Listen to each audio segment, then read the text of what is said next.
بسم اللہ الرحمن الرحیم۔ آج کی بات میں ہم بات کریں گے اشفاق صاحب کا زاویہ ہے، زاویہ کی بات ہے، اشفاق صاحب کی بات ہے۔ کہتے ہیں کہ سردیوں کی ایک صبح تھی، جاڑے کا موسم تھا، بہت خوبصورت صبح تھی۔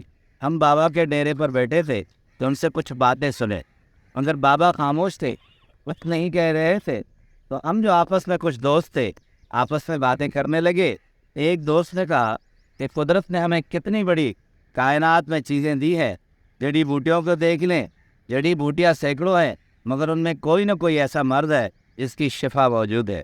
اس کے بعد دوسرے دوست نے کہا کہ آپ بادام دیکھ لیں، اس میں روغن ہے اور اس میں کتنی شفا ہے۔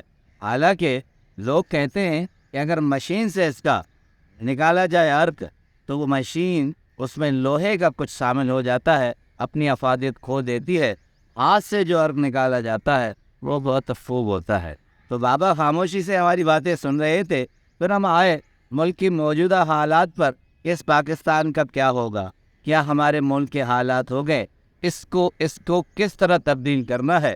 تو کہتے ہیں بابا نے گردن اٹھائی اور ہمیں کہا کہ دیکھو، آدمی کو یا کائنات کو یا معاشرے کو تبدیل کرنے کے دو طریقے ہوتے ہیں۔ آپ کہتے ہیں ہم خاموش ہو گئے اور بابا کی باتیں سننے لگے۔ کہا کہ ایک تو طریقہ یہ ہوتا ہے کہ آپ کسی بھی فالٹ کو، نیگیٹو چیز کو، غلطی کو، خرابی کو ڈھونڈیں اور اس کا تدارک کریں۔ وہ ہم خود ہی کر سکتے ہیں، کوئی اور نہیں کر سکتا۔ دوسرا کہتے ہیں کہ معاشرے کو سدھارنے کے لیے دوسرا طریقہ ہوتا ہے پیغمبرانہ طریقہ ہے۔ اللہ تعالیٰ نے جو پیغمبر بھیجے ہیں وہ ہمیں جو سبق دیتے ہیں وہ عام نہیں ہوتا، وہ ہمیں کچھ دیتے نہیں ہیں، صرف ہمارے اندر کی تبدیلی پر نامزد ہوتے ہیں، ہمیں بتاتے ہیں کہ ہمیں اپنے اندر سے کس طرح تبدیلی لینی چاہیے، تو وہ ساری نیگیٹو چیزیں، وہ ساری خرابیاں ختم ہو جاتی ہیں۔ اشفاق صاحب کہتے ہیں مجھے اس بات پر یاد آیا، ہمارے ایک مخدوم صاحب ہوا کرتے تھے، ان کے بعد ایک گاڑی ہوتی تھی کرائسلر۔ کہتے ہیں اب ہے کہ نہیں مجھے نہیں معلوم، مگر بہاولپور میں نواب کے بعد جو گاڑی شامل ہوتی تھی خوبصورتی میں اور بڑے جاؤ جلال میں، وہ کرائسلر گاڑی تھی۔ کہتے ہیں ان کے بیٹے رفیق ہمارے دوست ہیں، انہوں نے اپنے والد صاحب مخدوم صاحب نے وہ گاڑی دے دی تھی، بڑے شان کے ساتھ چلاتے تھے، اور جب جہاں کھڑی کرتے تھے تو شام کو بہت سے دوست ایسے ہوتے تھے جو انہیں دیکھنے اور حسرت کرنے کے لیے آتے تھے۔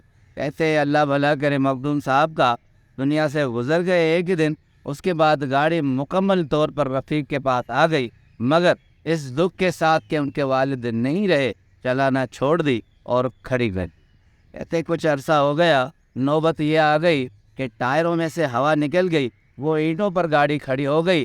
جو شام کو چلا کرتی تھی یا دن میں چلا کرتی تھی، بڑے جاؤ جلال کے ساتھ چلا کرتی تھی، اب وہ صرف اینٹوں کے اپنے سہارے پر کھڑی۔ کہتے ہیں کہ ایک دن رفیق کو خیال آیا کہ اسے چلایا جائے۔ اس کے بعد جب ٹائروں میں ہوا بھری گئی تو اس کے بعد گاڑی کو اسٹارٹ کیا تو گاڑی چلی نہیں۔ کسی نے مشورہ دیا کہ اس میں تبدیلی لے آئے، اس کا کلر تبدیل کر لے۔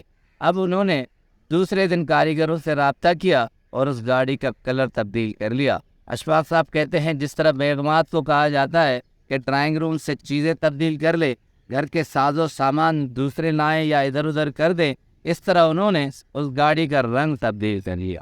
ایسے ہمارے پٹواری صاحب ہیں مختار کار آفس میں، انہوں نے کہا دیکھیں کرائسلر گاڑی ہے، اس کا رنگ تو گرے ہوتا ہے، سرمائی کلر کا کلر کروائیں تو آپ کو ایسی خوبصورت گاڑی پھر پورے شہر میں نظر نہیں آئے گی۔ اس کے بعد اس کا رنگ تبدیل کیا گیا، مگر گاڑی تھی کہ چلنے سے دوگر چلی نہیں۔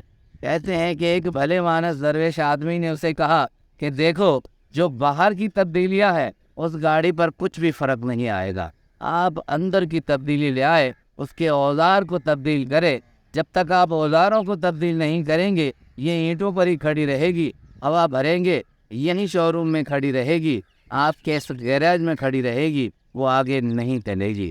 انہوں نے گاڑی کو بنوایا، اس کے پارٹس تبدیل کروائے، اور پورے بہاولپور شہر نے دیکھا کہ شام کو جب وہ گاڑی چلی تھی تو سب نے بڑی حسرت کے ساتھ دیکھی تھی اور بہت پسند کی گئی۔ اب اشفاق صاحب کہتے ہیں یہی انسان کا المیہ ہے، ہم کپڑے اوڑھنے بچوڑنے سب کو تبدیل کر دیتے ہیں، ہم پہناوے سے بڑا پہناوا پہن لیتے ہیں مگر اپنے اندر کو تبدیل نہیں کرتے. جب تک یہ پارٹس، یہ نٹ بولٹ ہم اندر سے نہیں تبدیل کریں گے تب ہمارے زندگی کی گاڑی صحیح طور پر نہیں چلے گی اور وہیں گیراج میں کھڑی رہے گی. اپنے آپ کو اگر تبدیل کرنا ہے، اپنا نیگیٹو پوائنٹ پازیٹو میں لانا ہے، کوئی سی خرابی کو اچھائی میں تبدیل کرنا ہے تو باہر کی تبدیلی سے آپ اندر کی تبدیلی لائیں تو وہی بہتری ہوگی. آپ کا بہت بہت شکریہ.